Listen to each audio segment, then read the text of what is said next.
All right, we're going to start recording.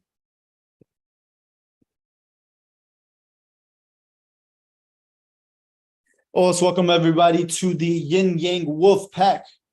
My name is Will Rios, Esquire, Base 2 leader. Who fucking cares? Let's talk about what we're here to talk about. So, in the past, the past few days since the beginning of Dragon's Blood, it's with every new month, every new camp, it's a new being. It's a new state of being that you essentially practice, and you try to get good at being a certain character. Really, that's kind of how I envision this whole thing. And so, throughout your life, you're playing a character, right? You're playing who you are to your mother, to your father, to your school if you're in school, to your bosses, to your friends, to your sisters, to your cousins, to your nieces, to your nephews. Like you are being something to them, essentially, right? And so you are being this thing whether you like it or not. You are playing this game whether you like it or not. You're being a character. Now, the point is this character one that you like? Chances are you growing up, you were really given this character from your mom, from your dad, right? They're emotional asses. They wanted you to be something. They wanted you to be this guy. They wanted you to be that guy. They wanted you to be their mold, right? They wanted you to be within their boundaries of what is right and what is wrong. And so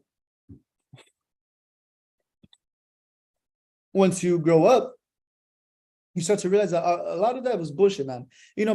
Chances are if they actually were loving and they cared about you and they didn't try to fucking just destroy you or take advantage of you, they tried their best. They tried to, give you what they thought was good. My mom, she did a pretty decent job. However, she gave me her emotions. She gave me her bullshit. She gave me her fears, her insecurities. She gave me a lot of bad habits. And so it is up to me to override that, right? Like I was given a certain programming. However, now it is my turn to create the programming, and I do it myself, right? Or I do it through mentors and teachers and people who've gone before me in this path, and they've developed themselves into somebody that is worthy of being followed. And so now I am in that tradition of creating that. And I've done that now, and I continue to do that with my life in every single way. So that is from how I practice law to how I go out when I'm with my friends, how I speak to women, how I handle my money, how I handle my businesses. Like, fuck, man, that's crazy. I have businesses. Like this character is really the most important thing, man. Because the world is responding to your character all the time.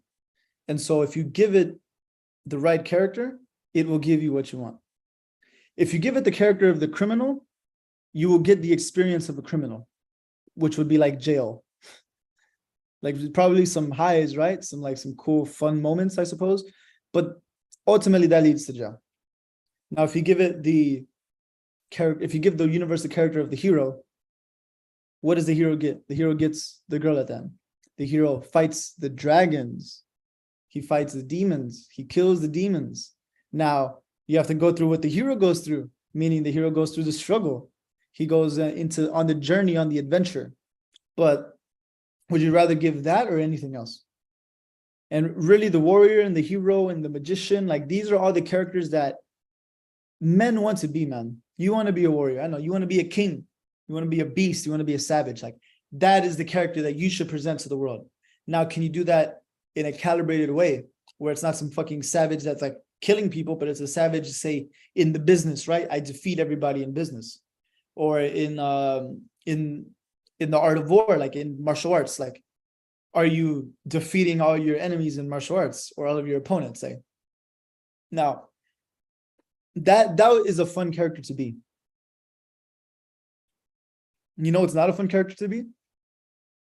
The loser, the lame-o, the bozo, the moron, the guy that's uncalibrated, doesn't know what the fuck is going on, the unsocially aware, the non-socially aware man. That's not a fun character to play. So let's do something else. Okay, so that was a nice little intro. Now we're gonna finish the Bhagavad Gita soon, man. We're like 3/4 of the way through. Shit, even more, man. Probably like 3/4. I think 3/4 is about right. Okay. Again, Arjuna is the warrior, the hero, you and me.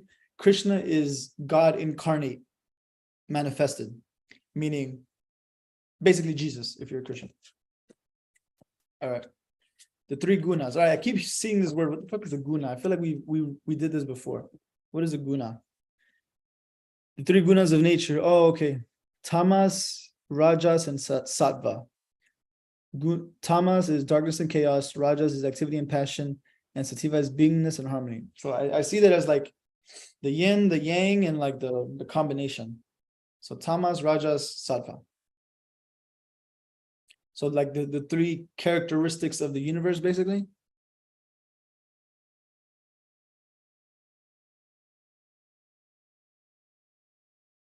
Guna is a Sanskrit word which translates as a quality, peculiarity, attribute, or tendency. So it's like a state, like a thing that appears. Okay. Now, the three gunas. The blessed Lord said, I will teach you further about true knowledge, ultimate knowledge, which all sages have mastered and gone to supreme perfection. Wow. Relying on this and attaining a state like mine, they neither are reborn when the world is created, nor grieve when it is dissolved. Wow. Nature for me is a womb. In nature, I plant my seed. And from this seed of mine bursts forth the origin of all beings. If a being dies in a state where the quality of sattva prevails, he goes to the stainless heavens of those who have seen the truth. All right, so which one is sattva? Is that harmony? I think so. Yeah, sattva is beingness and harmony. So if you die in harmony, you go to heaven. That kind of makes sense, right? If he dies when Rajas prevails, I think Rajas is the activity. So Rajas is activity and passion, which is I would say that's the yin, the yang force. If he dies when the yang force, Rajas, prevails, he is born among those attached to action. If Tamas prevails, he's born among the deluded. Tamas is the yin energy. So the what is it? Darkness and chaos. He's born among the deluded. All right, so when men are attached to action, women are attached to delusion. That makes a lot of sense. The fruit of action, well done, is sattvic and without a stain. The fruit of action, well done, is sattvic, so harmonious, and without a stain, it is not stained. But the fruit of rajas, which is action, is suffering, the yang energy. And the ignorance, the fruit of tamas. Tamas is the yin. So you suffer if all you do is action. You're ignorant if you're chaotic. However, when you take proper action, you're harmonious. From sattva, knowledge is born. From rajas, restlessness and greed. Dullness and confusion arise from tamas, and ignorance also. This is really good. Men of sattva go upward. Men of rajas, in between. Men of tamas, lowest of all, sink downward. Yeah, that makes sense. So if you're harmonious, if you're a man and you're harmonious, you go up. If you're a man of action, you're in the middle, because at least you're doing something. And then if you're chaotic, you're the low. When a man sees clearly that there is no doer besides the gunas and knows what exists beyond them, he can enter my state of being.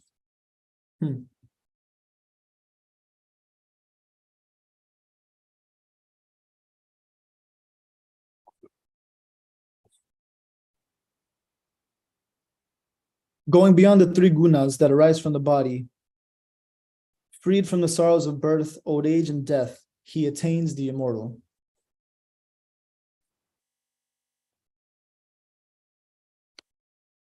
Going beyond the three gunas that arise from the body, freed from the sorrows of birth, old age, and death, he attains the immortal.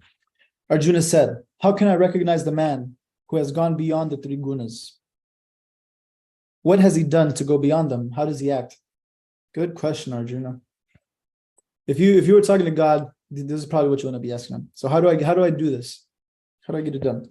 The blessed Lord said, whatever quality arises, light, activity, delusion, he neither dislikes its presence nor desires it when it is not there.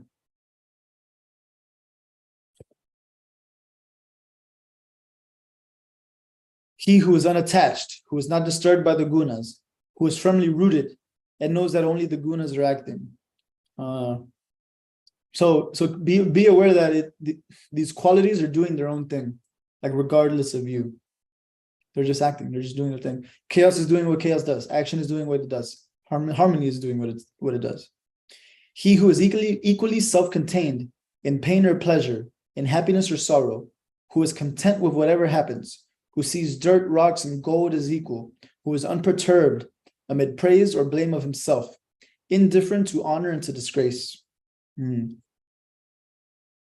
Serene in success and failure, impartial to friend and foe, unattached to action. That man has gone beyond the three gunas.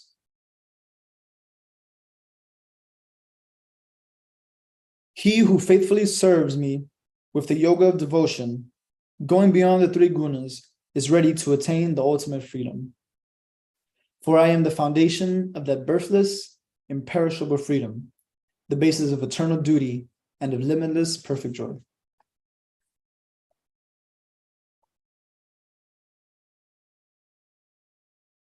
Oh man.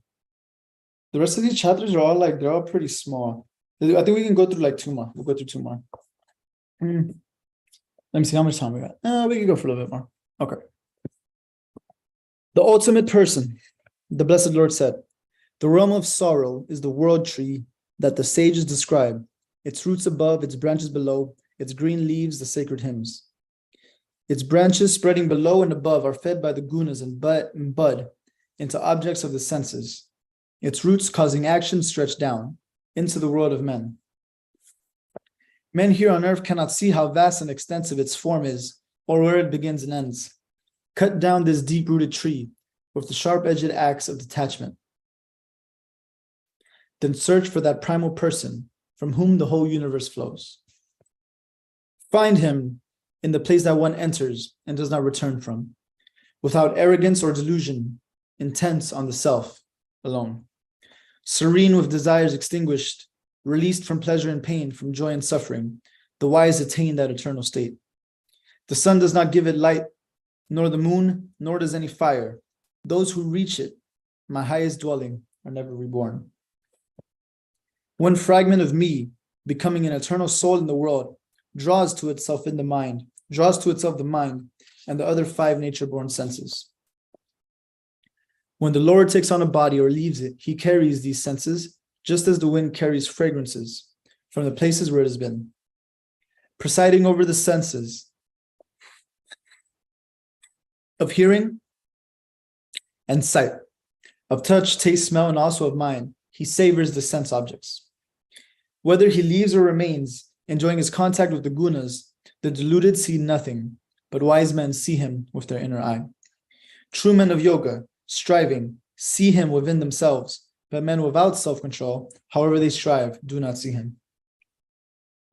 The brilliance of the moon, of fire, the brilliance that flames from the sun to illumine the entire world, this brilliance in truth is mine.